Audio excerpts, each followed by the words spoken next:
Madam Speaker,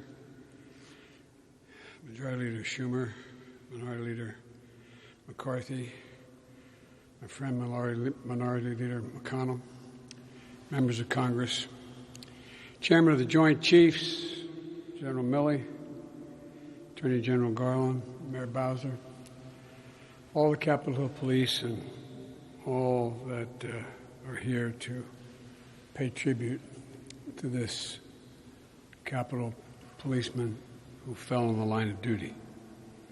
Acting Chief Pittman and the men and women of the Capitol Police Force, I'm sorry, the second time in 2 months we have such a ceremony.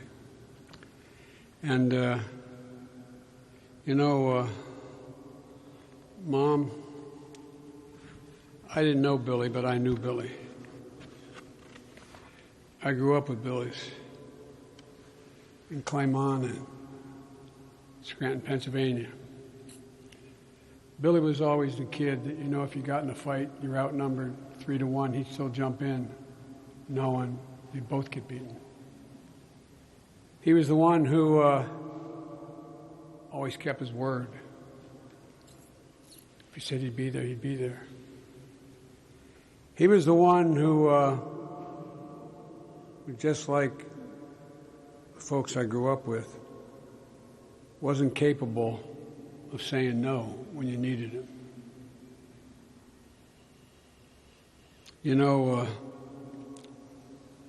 Just like you, Officer Kenny Shaver was injured in the attack with Billy. And never has there been more strain, and I've been here a long time. I've been here since 1972 as a U.S. Senator, 73. And so much strain and responsibility have been placed on the soldiers of the Capitol Police. And yet you hear it, you see it, you watch them, and you watch them do their duty with pure courage and not complain.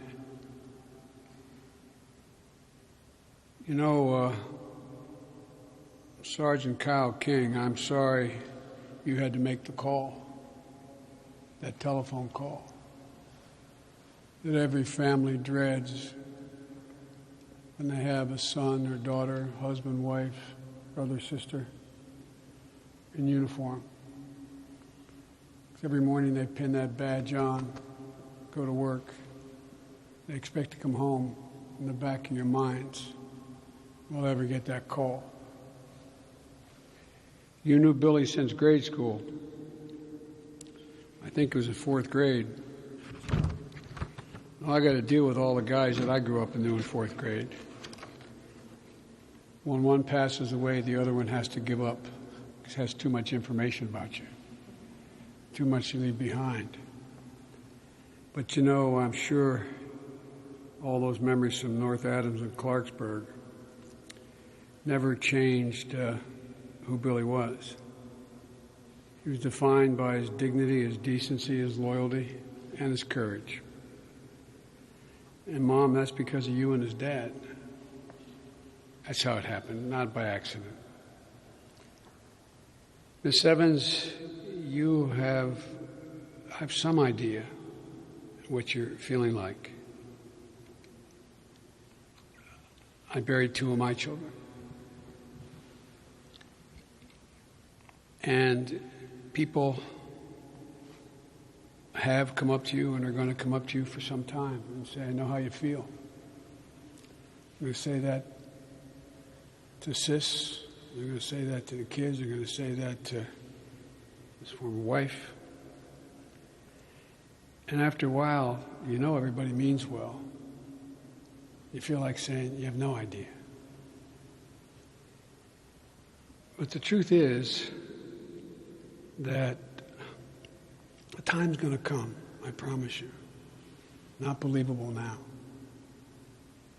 when a memory, a fragrance, a scene, a circumstance, the way his son tilts his head the way he did when he was that age, It's going to bring back the memory. And for the longest time, it's going to feel like, at that moment, that memory, it's going to feel like you got the phone call just that moment ago. And there are going to be people celebrating Billy's life. And as much as you appreciate it, all of you, it also is hard. You relive everything again. And you know, I got a phone call when I first got here and lost my family, part of my family, from a person I never knew, never met, former governor of New Jersey, who was literally 45 years my senior. And he told me he knew how I felt. And I didn't say anything. He said, I know what you're thinking. He said, but I did know. He said, I used to come home. I was the Attorney General in New Jersey before I was governor. And I'd come home for lunch because I lived just across the green from my office. And one day, a woman who helped out at our home came running across the green saying, she's gone, she's gone. His wife had had an aneurysm. He said, you know what I did? He said, I got graph paper, and 4 months out, I put the month on it, and in the horizontal line, I put the date of the month. In the vertical line, I put the numbers 1 to 10. 10 would be the happiest day of my life, and 1 would be like the moment I got the phone call. And he said, and every night before I go to bed, I'd graph it. I'd put a dot on that day where I was. And he said, don't look at it for 3 or 4 months.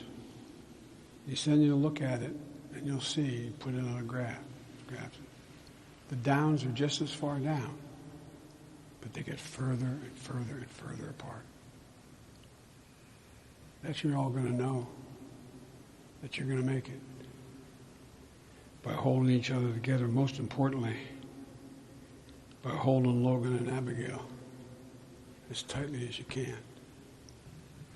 Because as long as you have them, you've got Billy. As long as you have them, you know, my prayer for all of you is that the day will come when you have that memory, and I said just smile before you bring a tear to your eyes. I promise you it's going to come. It just takes a while. It takes a while. But when it comes, you'll know because he's still with you. He's still in your heart.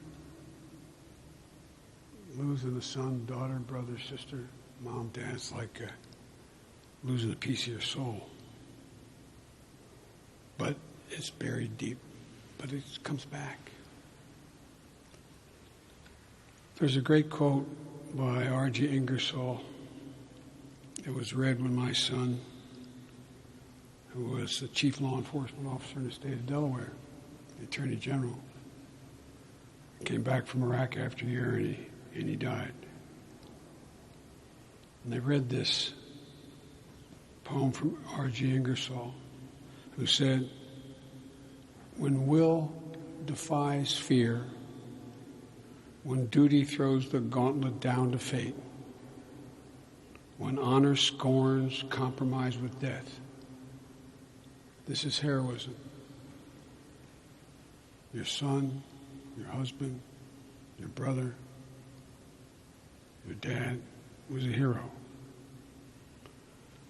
And he's part of you. It's in your blood. My prayer for you is that moment of the smile comes before the tear, quicker than longer. Thank you.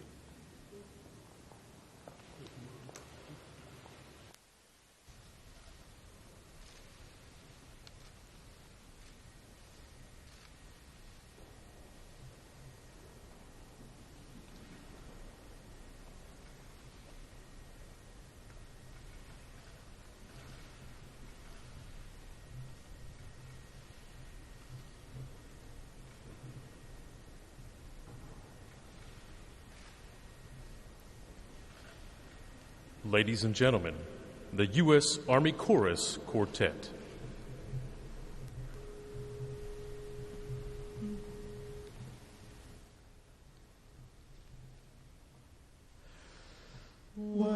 When you're weary, feeling small, when tears are in your eyes, I'll dry them all.